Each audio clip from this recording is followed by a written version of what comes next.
Dumpling Days, Chapter 22. The Four Pleasures of Life. Ooh, dragon fountain. Wonder if it's a real dragon. Probably not, since dragons aren't real. After that, I wandered the temple. It was big with different rooms. Oh, that's right. She was at the temple with Uncle Clifford. One room was filled with brilliant gold statues. There was so much bright gold that it hurt my eyes.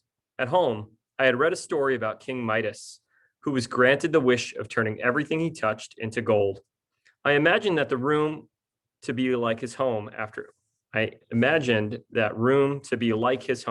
he touched it. But most of the temple was filled with the heavy smell of incense and smoke.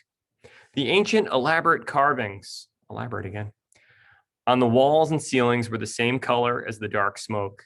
People were bowing and crowding around a black statue of a round-faced woman.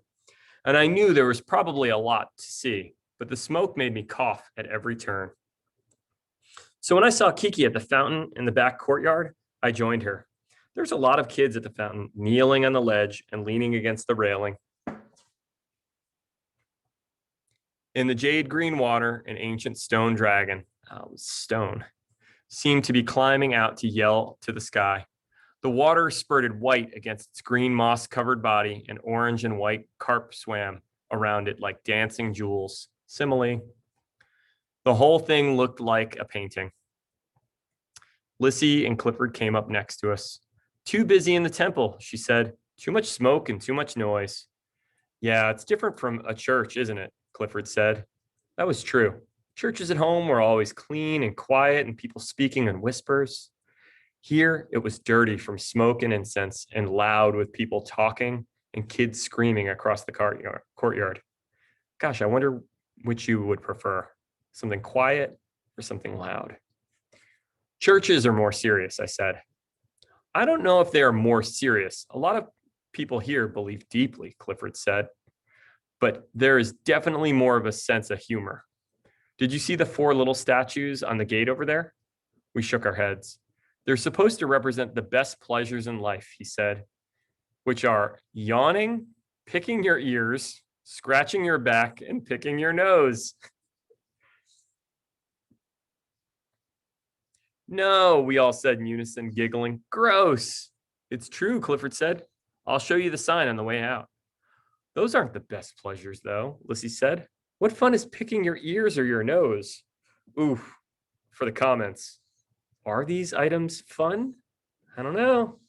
I think it's up to an individual to decide. Well, Clifford asked, what do you think the best pleasures are then? Shopping, Lissy said. Or maybe watching TV. Eating candy, Kiki said. No, eating dumplings, I said. We could just say eating, Clifford said. All right, I choose laughing. That's my greatest pleasure. I like that. Pick the last one, Pacey. Oh, I thought hard. Greatest pleasure. What did I like to do the most? I wanted to say make art, but I thought about my class and painting next to Audrey Chiang. That wasn't a pleasure at all. I liked writing too, but it wasn't the writing that gave me the greatest pleasure. I liked it best when people read my writing and I liked it. That's what made me the happiest. Reading, I said. Reading, Lissy said, wrinkling her nose. She was disappointed, probably because she didn't like books so much. Hey, this reminds me of Maggie's sister from The Meaning of Maggie. Hey, I think reading's a good one, Clifford said before I could make any remarks about shopping being boring. I just think that being able to read is really one of the greatest pleasures in life, not just reading books. What do you mean? Kiki asked. Well, when I first came to Taiwan, I could barely read anything, Clifford said. And I remember the first time I went into a store and could read the signs, I felt so happy. It was truly a great pleasure. We laughed. I sort of saw what he meant. In some ways, not being able to read the papers or signs or menus was worse than not being able to speak. All of the unreadable words felt like a secret that everyone knew except me. You know, the longer I've been here, Clifford said, the more I realize how hard it must have been for our parents moving to the United States. Ooh, that reminds me of Keck in Home of the Brave. It's all the little things like not being able to read signs or understand directions that make things so hard. Mom and Dad had had told us about how they had moved to the United States, but I hadn't thought about their not understanding TV commercials, not being able to order food, being ignored because you didn't speak the language, all the things I found hard here in Taiwan. Maybe when mom and dad were first in America, everything was just as strange and confusing to them as Taiwan was for me now. It was surprising to think about. Good, I'm glad, Kiki said loudly, shocking us all. Glad about what? Lissy asked. That reading is a pleasure, Kiki said, because I know how. I can read chapter books all by myself now. That's good, Clifford said, laughing.